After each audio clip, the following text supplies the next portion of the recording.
the experience here last year was a reminder that turns out we are all dealing with the same kinds of situations in our communities, even though our communities are so different across the nation.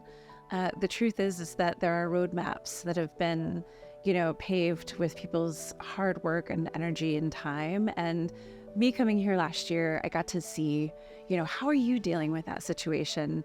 How can we take some of those things and implement them in our own city? One of the great things that came out of last year was, understanding that Missoula needed a cultural plan. It's something that we don't have in place.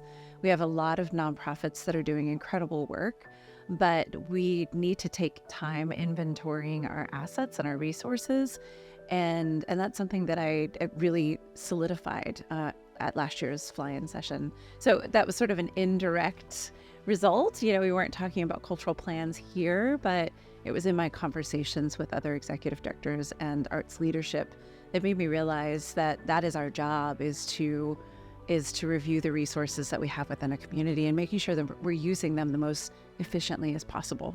I'm back in DC because Senator Tester and our legislative leadership, happen to be in pivotal roles in our national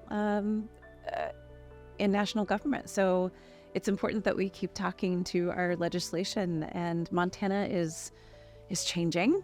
It's changing a lot, and we see it in Missoula. It's being seen across the state. So it feels more important than ever to make sure that we continue to have a voice at the table, to make sure that we're advocating for arts at every level, that we're trying to bring it into places that might not ordinarily identify themselves as arts deliverers, like the military, for instance.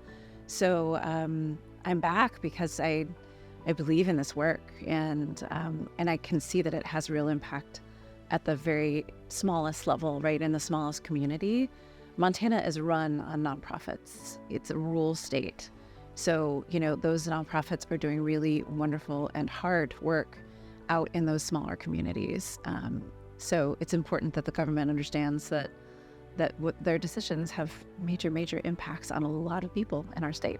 I would say if someone doesn't understand what advocacy work is, talk to your local art agency, talk to your state art agency or art commission or art alliance, right? We all have different names and we all look a little different. So if they don't understand Americans for the Arts, connect with those agencies, or go to that beautiful website. Americans for the Arts has a really robust website, and in so many places, actually, the entire website is talking about impact. This is the issue. Here's why it matters, and here's how it will impact you. I think Americans for the Arts has done a splendid job of hitting that story, hitting that message over and over again. So, yeah, find a tiny little entry point. It's because it's a big world of advocacy. And Americans for the Arts seems to be at every corner of it. The thing that we're all really good at is being creative and resilient and adaptable. And yet sometimes we get so mired down in the day-to-day that we forget that we're creative, resilient, and adaptable. So having an experience like this where you're meeting other people that are dealing with the same issues, you're reminded of that. Right? That the beauty of collaboration, just being in a room together, you're reminded, oh yeah, we can be creative together, and you can go back with a solution for your community, and maybe I can go back with one for mine.